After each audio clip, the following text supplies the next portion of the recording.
Bonjour à tous, aujourd'hui on se retrouve pour une nouvelle vidéo, encore une fois sur le commerce et la vente. Donc aujourd'hui je voudrais vous présenter la méthode sans casse. S, O, N, euh, N, C, A, S. Excusez-moi, j'ai été légèrement perturbé. Donc c'est une méthode très connue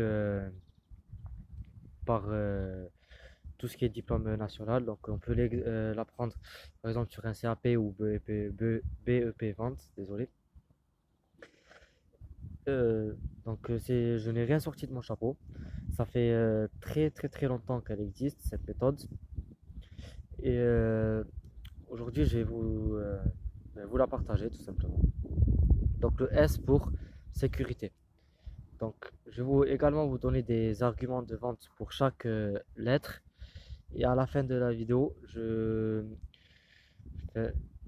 je vous expliquerai, non, je vous expliquerai pas. Vous verrez, restez jusqu'à la fin de la vidéo parce que je ne sais pas comment l'expliquer. Donc le S pour sécurité. Donc si euh, un client vient acheter un jouet pour un enfant, donc jusqu'à là totalement normal, il faut que le client soit rassuré par rapport à la sécurité du jouet, que le jouet ne casse pas au bout de très peu de temps, ne brûle pas, et que l'enfant puisse jouer avec cet objet en question tout en sécurité. Comme ça, la personne enfin, les parents de cet enfant pourront laisser l'enfant s'amuser avec cet objet-là tout en étant sécurisé. Que l'enfant ne risque pas de casser une petite pièce de ce doudou, par exemple, qui risque pas d'arracher les yeux, de l'avaler, de s'étouffer avec, etc. Voilà. Ce que je ne souhaite à personne d'ailleurs. Mais c'est un argument qu'on peut donner pour pouvoir vendre. Et pour valider, enfin non, pas valider, mais pour encore plus donner de force à cet argument, on peut par exemple par exemple par des témoignages de personnes qui ont utilisé ce produit-là, que c'est un bon produit, qu'il résiste bien à tous les chocs, à tout ce que un enfant peut faire endurer à son doudou, à son jouet, à sa console, n'importe. Et également que ça peut être une labellisation. Je sais pas si c'est comme ça que ça se dit, mais un label sur ce jouet-là pour dire qu'il est certifié, qu'il est sécurisé, etc. Que ça soit une grande marque très connue de jouets, voilà, ou tout simplement que ça soit, par exemple ici en France, je sais que les jouets doivent être certifiés par euh, je crois que c'est Communauté européenne. Sur la petite étiquette, eh ben, ou des doudous par exemple, il y a écrit CE. Donc je crois que ça veut dire ça, c'est pour dire que qu'ils ont été soumis à des tests européens par rapport à leur sécurité, etc.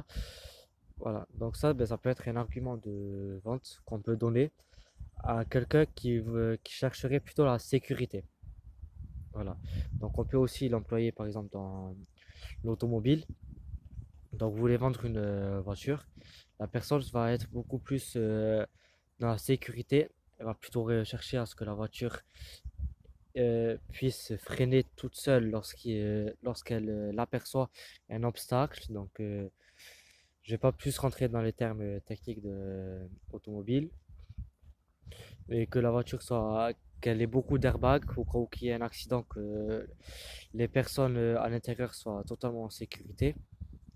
Donc voilà, un client qui va être qui cherche la sécurité va plutôt se préoccuper, excusez-moi, de ces problèmes-là. Et vous pouvez sortir des arguments comme ceci pour pouvoir concrétiser votre vente. Après, bien évidemment, il ne faut pas mentir non plus sur le produit. Vous n'allez pas vendre une voiture de sport qui va avoir aucun airbag, aucune détection pour que la voiture freine seule, que la voiture va être livrée aux seules compétences de pilotage du conducteur. Voilà. Donc, si vous vendez une voiture comme ça, mais vous dites, oui, vous inquiétez pas, elle a les airbags, elle est totalement sécurisée, vous ne risquez rien avec, elle a passé les crash tests avec succès, et que au final, ben, le client s'aperçoit que lorsqu'il utilise, s'il lui arrive quelque chose, ben, ce n'est pas du tout sur les arguments de vente que vous lui avez donnés, ben, il y a tout qui peut se retourner contre vous. Donc c'est pour ça qu'il ne faut pas non plus mentir aux clients, mais plutôt dire appuyer sur la vérité. On va dire ça comme ça. Donc ça c'était pour le S qui voulait dire sécurité. Le O qui veut dire orgueil. Donc un client orgueilleux, je l'explique par un client qui va être fier d'utiliser un produit. Donc il va y avoir des clients qui vont acheter des produits, mais ils vont pas dire oui j'ai acheté. J'ai pas d'exemple précis en tête pour l'instant, je n'ai pas du tout. Il va acheter un produit, mais il va pas assumer ce produit-là à l'extérieur auprès de ses amis, de sa famille, et dire oui, j'ai acheté ce produit-là, ça me sert pour faire ceci, cela, etc. C'est un bon produit et tout. Donc si c'est pas un client orgueilleux, il ne dira pas ça. Donc si le client, faut que le client soit un minimum orgueilleux pour qu'il puisse par la suite lui-même faire la publicité de votre produit du coup et le recommander à ses amis, à sa famille, à ses proches, à ses connaissances, à n'importe qui. Donc on va prendre l'exemple, voilà, une enceinte. Voilà, vous la vendez, vous donnez vos arguments de vente, voilà, le client il achète. Il faut que le client puisse l'utiliser partout, en toutes circonstances, pour ceux qui voudraient faire avec. Excusez-moi si vous entendez un petit peu de bruit parce que je suis dans un parc. Il y a l'aéroport pas très loin de là où je me situe. Donc il y a souvent des avions qui passent. Donc si vous les entendez, je tiens à m'excuser par rapport à ça. Donc voilà, il faut que le client soit fier d'utiliser ce produit-là. Comme par exemple, ben voilà l'exemple de l'enceinte. Et je vais donner un autre exemple, mais c'est pas forcément un exemple concret parce qu'ils sont payés pour faire ceci. Les influenceurs sur Snapchat, sur Instagram, sur Facebook, j'en vois pas beaucoup, j'en vois pas plus que ça. Et plutôt sur Instagram et sur Snapchat. Par exemple, il y a eu une période, et jusqu'à maintenant encore, mais j'ai l'impression d'y voir un peu moins, les kits de blanchiment dentaire. Les gens, ben, ils vont faire, ils vont, ils sont payés pour utiliser ce produit-là. Ils l'ont peut-être même eux-mêmes acheté, ce kit-là. Et ils vont l'exposer sur leurs réseaux sociaux, comment ils l'utilisent, etc. Donc ça, c'est encore une fois un client qui est orgueilleux. Il est fier d'utiliser ce kit de blanchiment dentaire. Il va vous montrer le résultat que ça marche vraiment. Regardez, j'ai dents toutes blanches, ça marche vraiment. Ça, il suffit juste de faire tant d'applications par semaine ou par mois. Après, bien sûr, il faut entretenir. Il y a une brosse qui est livrée avec ça spécialement pour faire ceci. Un kit, il va vous sortir toute la panoplie du kit pour laquelle, pour lequel il fait la pub. Donc certes, pour ceci, il est payé, mais c'est quelqu'un qui est quand même assez orgueilleux pour qu'il vous fasse pour qu'il fasse de lui-même la pub et qu'il expose ce produit-là, qu'il utilise sur ses réseaux sociaux, qu'il partage à ses amis, à sa famille, etc. Ensuite, troisième lettre, c'est le N pour la nouveauté. Donc, par rapport à ça, je vais vous donner par exemple la marque iPhone ou même Samsung. Les deux, non, des marques assez connues de la téléphonie mobile. Donc, ils vont sortir un nouveau modèle et les personnes qui vont être attirées par justement ce qui est nouveauté vont de suite se jeter sur les nouveaux produits, tout simplement parce qu'ils ont de nouvelles fonctionnalités, ils ont un nouveau design, ils ont enfin, c'est des produits qui sont exclusifs et qui sont tout nouveaux sur le marché. Du coup, les gens ils vont beaucoup plus aller sur ça. Donc, si vous vendez des produits ou services qui, que vous pouvez améliorer à chaque fois et que vous voyez ben, que il y a toujours des personnes qui viennent s'intéresser à ce produit que même que vous mettez en question qui vient de sortir il n'y a pas si longtemps que ça sur le marché, c'est forcément des clients qui sont attirés par la nouveauté. Donc à ce moment-là, je vous inviterai plus pour votre argumentaire de vente à vraiment différencier les caractéristiques du design et des fonctionnalités entre le nouveau produit et le précédent qu'il y avait juste avant. Donc peut-être celui que la personne possède. Quand par exemple chez iPhone, si la personne possède l'iPhone 9, il y a l'iPhone 10 qui sort, ou l'iPhone X, ça dépend comment les gens l'appellent. Ils vont aller pour acheter, s'intéresser plutôt à l'iPhone 10. Et donc là, c'est au vendeur d'expliquer par rapport à l'iPhone que la personne elle a, donc le 9, à expliquer les différences avec le nouveau, le 10. Donc à partir de là, vous allez entrer dans les différentes caractéristiques, du design, des fonctionnalités qu'il peut y avoir de différence entre les deux. Donc, par exemple, l'écran, l'écran il est sur tout le téléphone entier sur le 10. Après, le design, il est mieux. Le téléphone, il est peut-être plus fin, peut-être plus léger. Il a peut-être une meilleure ergonomie lorsqu'on l'utilise, lorsqu'on veut passer d'une application à une autre. Il est peut-être meilleur pour le travail professionnel. On peut faire différentes choses dessus. Il peut y avoir un logiciel déjà intégré pour faire des montages, etc. Je ne sais pas s'il y a vraiment ça sur le téléphone. Je ne me suis pas du tout intéressé. Mais voilà, ça peut être des arguments. Encore une fois, il faut que ça soit la vérité. Il faut que ça soit réel, les arguments que vous sortez. Parce que ça pourra toujours se retourner contre vous. Donc certes, pour le téléphone, il y aura ça se retournera peut-être contre vous, mais ça sera beaucoup moins grave que par exemple le client qui va avoir la sécurité dans une voiture de sport qui va être livré totalement à ses compétences de pilote. Et s'il lui arrive quelque chose, ça se retournera totalement contre vous. Ça sera de votre faute à vous parce que vous avez fait du marketing mensonger ou quelque chose comme ça, comment ça s'appelle.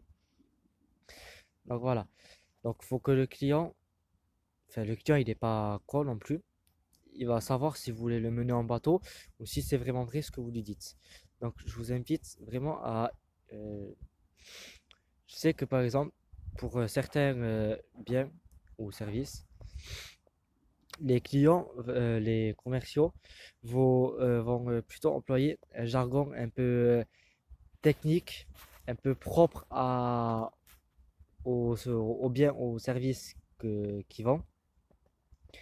Mais ça ne sert à rien d'employer des mots trop élevés. Il faut que le client puisse comprendre ce que vous lui disiez.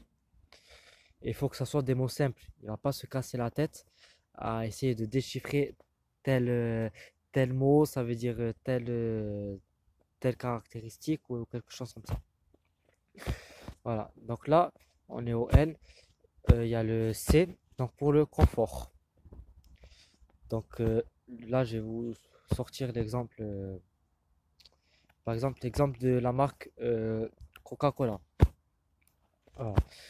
Donc, leurs boissons peuvent être très bien être vendues par exemple, en citerne ou quelque chose comme ça. Vraiment en très très très gros volume. Mais il faut que le client soit quand même dans le confort. Il faut que le produit soit simple à utiliser. Donc, il faudrait que... Donc là, ils le vendent en bouteille ou bien en canette. Et les ventes, franchement, explosent et ça ne cessera pas, je pense, parce que le produit, il est très facile à utiliser. On a juste à se rendre au magasin, à acheter la canette ou la bouteille, à l'ouvrir et à consommer le produit. On n'a pas besoin d'aller mouiller la chemise, de se retrousser les manches, d'aller carrément dans les champs pour cultiver les feuilles de coque qu'ils utilisent pour la fabrication du coca, d'autres choses pour le faire, etc. On n'a pas besoin de se casser forcément la tête, de se donner du mal pour pouvoir consommer ce produit-là. Voilà. Ensuite, il y a le A pour les questions d'argent. Donc, il faut que le prix que vous proposez aux biens ou aux services que vous vendez soit égal à la valeur perçue, excusez-moi, de ce produit-là. Donc, par exemple, je vous vends ce téléphone-là.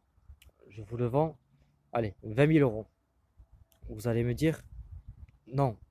Pourquoi? Parce que c'est beaucoup trop cher pour ce téléphone-là. Alors qu'il le vaut, là, il est un petit peu cassé. mais il vaut environ une centaine d'euros, comme ça. Donc si je le mets en vente à 20 000 euros, personne ne va acheter. Tout simplement parce que le prix est beaucoup trop élevé à la valeur perçue du produit ou du service que vous vendez. Mais si à l'inverse, ce même téléphone, je vous le vends 50 centimes ou 1 euro,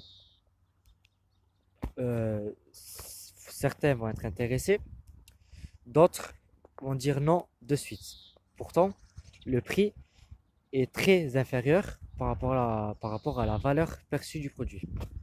Donc, si le prix est beaucoup trop inférieur, le client, excusez-moi s'il y a du vent parce que je suis en plein air, vous avez dû le remarquer. Donc, si le prix est beaucoup trop inférieur à la valeur perçue du produit, le client peut se poser pas mal de questions. Est-ce que le produit est bien? Est-ce que le produit n'a pas de problème? Etc. Donc, si ce produit-là, il vaut à peu près une centaine d'euros, vendez-le entre, on va dire, 95 pour être légèrement en dessous du prix du marché, voire, on va dire, 110, 115 pour essayer d'être un peu supérieur au prix du marché et essayer du coup de faire un peu plus de bénéfices. Voilà. Donc, à partir de là, ça sera à vous, encore une fois, d'argumenter vos ventes par rapport au client que vous avez en face et par rapport au comment le client est et sortir les arguments nécessaires pour recevoir le moins d'objections possible. Donc les objections, c'est éviter de recevoir des non du client pour au contraire recevoir des oui. Donc après l'argent, il y a un autre S pour la sympathie. Donc la sympathie, c'est le total respect du client sans être non plus le petit toutou de service qui va vouloir être beaucoup trop mielleux avec le client, vouloir, on va dire, je ne sais pas comment l'expliquer, mais le, le commercial en face au client, il est là pour être professionnel, pour conseiller le client et pour lui suggérer des produits à acheter. Et à partir de ces produits-là, il va essayer de suggérer d'autres produits qui peuvent aller avec le produit qu'ils ont acheté. Par exemple, chez Footlocker, vous allez acheter une paire de baskets, ils vont vous vendre le spray pour que vos paires de baskets sont bons. Ils vont peut-être vous vendre une semelle, d'autres paires de lacets. Si la basket peut avoir par exemple je sais pas, des petits trucs ou quoi qui peuvent changer de couleur, etc. Ils vont vous vendre de quoi changer les couleurs, d'autres gadgets et tout par rapport à ça. Donc ils vont vous suggérer d'autres produits. Donc ça, c'est le rôle du commercial lorsqu'il est face à un client. Ensuite, il faut toujours dire bonjour avec le sourire, dire au revoir lorsque le client quitte l'établissement. Toujours être vraiment très sympa avec le client. Mais le client n'est pas contrairement à ce que beaucoup de gens, le client est roi. Bien au contraire, le client n'est pas roi. Et à un de mes anciens stages, c'était je discutais avec mon tuteur de stage qui était également le patron du magasin et je lui ai demandé pourquoi dit-on que le client est roi alors que c'est nous qu'on lui suggère d'acheter ceci, cela et le client au final, ben, si on lui a bien suggéré, si on a bien argumenté la vente, il va nous écouter au final. Donc pourquoi dit-on que le client est roi? Et j'aime beaucoup sa réponse. Il m'a dit, est-ce que tu te souviens de ce qu'on a fait au dernier Roi de France? J'en dis pas plus. Je vous laisse vous poser la question par rapport à ça. Et là où je voudrais en venir. Donc le client n'est pas roi, loin de là. Faut quand même respecter le client, être sympa avec lui, mais non, sans non plus être trop mielleux ou trop le toutou, on va dire, avec le client. Parce que si vous êtes beaucoup trop sympa avec, le client va le ressentir et va sentir comme un genre de malaise et du coup va se poser des questions sur votre technique de vente, sur votre sympathie.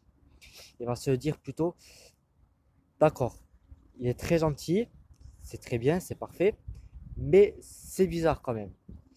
J'ai l'impression qu'il veut en faire beaucoup trop, il en fait des tonnes quand même. Il pourrait se limiter à un petit truc, mais il exagère toujours encore plus. Du coup, là, à partir de là, le client, ben, il peut se poser des questions. Est-ce qu'il serait pas en train de m'arnaquer? Est-ce qu'il serait pas en train de me cacher une anomalie du produit, sur le prix, sur des taxes qui vont se rajouter, par exemple de livraison si c'est par rapport à une voiture, de délai, n'importe quoi. À partir de là, le client peut se poser vraiment beaucoup de questions. Donc c'est pour ça que soyez sympa, respectueux avec le client, mais n'en faites pas trop non plus. Mais par contre, respectez-le toujours avec le sourire. Et voilà, ça c'est si vous êtes déjà dans la vente, vous le savez. Après, bien sûr, il faut être sociable dans ça. Puis donc là, c'est terminé pour la méthode sans casse par rapport à chaque lettre et je vais essayer de vous donner un argument de vente pour chaque lettre et chaque type de client. Maintenant, vous pouvez vous demander, d'accord, mais comment je peux faire par rapport à si c'est une boutique en ligne ou une boutique physique que vous recevez les clients en face de vous, comment je peux faire pour savoir quel style de client j'ai en face de moi. Si c'est il est plutôt sécurité, orgueilleux, plutôt dans la nouveauté, s'il va plutôt se soucier de l'argent et la sympathie, ça, mais il faut faire tout le temps. Si c'est un client qui veut plutôt être dans le confort du produit, comme je dis, un peu feignant. Bien au contraire, ils ne sont pas feignants, les clients, pour utiliser un produit, mais c'est pour redonner la méthode du confort. Voilà. Donc, comment savoir quel style de client vous avez en face et quel style d'argumentaire vous pouvez donner. Donc déjà, vous allez savoir par rapport au style de bien ou de service que vous vendez. Donc par rapport à ça, vous allez pouvoir savoir quel type de client va attirer enfin, votre bien ou service, quel type de client va être attiré par ceci. Et du coup, à partir de là, savoir les argumentaires que vous pouvez employer avec lui. Donc, par exemple, si... non, il n'y a pas d'exemple forcément pour ça. Mais si c'est un client qui va se soucier plutôt par rapport à l'argent, par exemple, faut pas le... qui va... Je sais pas comment m'exprimer forcément, mais je voulais venir sur une chose, c'est que par exemple, les gens, ils vont pas forcément acheter quelque chose qui est peu cher, tout simplement parce qu'il va se douter que enfin, il va penser que c'est une mauvaise qualité, c'est fabriqué dans des usines en Chine, c'est fait par des petits enfants, les pauvres, je vais pas acheter ça, c'est de mauvaise qualité, ça va vite se casser. Si c'est un produit à batterie ou quelque chose comme ça va vite brûler, il y aura des dysfonctionnements. Alors que, ben, au contraire, enfin, c'est pas forcément la vérité. Enfin, il y a des choses, c'est vrai, oui, mais c'est pas forcément la vérité. Par exemple, il y a des entreprises françaises qui achètent leur stock en Chine ou font fabriquer leurs produits en Chine et les commercialisent ici en France et les vendent beaucoup plus cher que ceux qui seraient vendus si ça venait directement de Chine.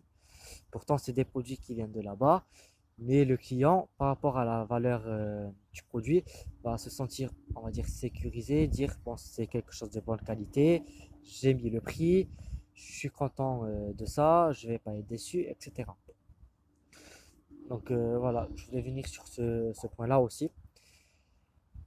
Si enfin, votre client, s'il est orgueilleux aussi, faut, euh, faut qu'il ait l'impression que vous faites quelque chose qui est unique pour lui. Par exemple, si c'est un costume comme ceci, vous pouvez, par rapport au client, lui proposer de faire des retouches, que le costume soit sur mesure par rapport à lui, par rapport à comment il le voudrait. Et voilà. Et du coup, à partir de là, le client va se sentir à son aise. Pourtant, le client n'est pas roi, encore une fois, mais il va quand même se sentir à son aise, il va se sentir respecté, bien parce que vous lui avez proposé un costume qui est sur mesure par rapport à lui. Donc voilà. Donc encore une fois, si vous ne savez pas forcément quel type de clientèle vous avez en face de vous et quel pitch de vente euh, vous pouvez utiliser par rapport à ces lettres-là, vous pouvez déjà vous poser la question de qu'est-ce qui pourrait attirer, quel client serait attiré par vos biens ou services. Et à partir de là, vous pouvez les argumenter dessus. Donc voilà, cette vidéo touche à sa fin. Donc je pense qu'elle a été un peu longue la vidéo. Mais bon, désolé par rapport à ça. Mais si vous êtes resté jusqu'à la fin, c'est que vous êtes vraiment intéressé par tout ce qui est technique de vente. Donc il y aura d'autres vidéos dessus. Je vais également aussi me diversifier pour aller un peu plus dans d'autres branches. Voilà. Mais ça viendra, enfin, je fais un thème après l'autre. Voilà. Pour l'instant, je suis sur les techniques commerciales de la vente. Donc voilà. Donc je vous dis bonne soirée, bonne journée, bon week-end, bonne semaine, tout. Et puis à la prochaine vidéo. Donc au revoir tout le monde.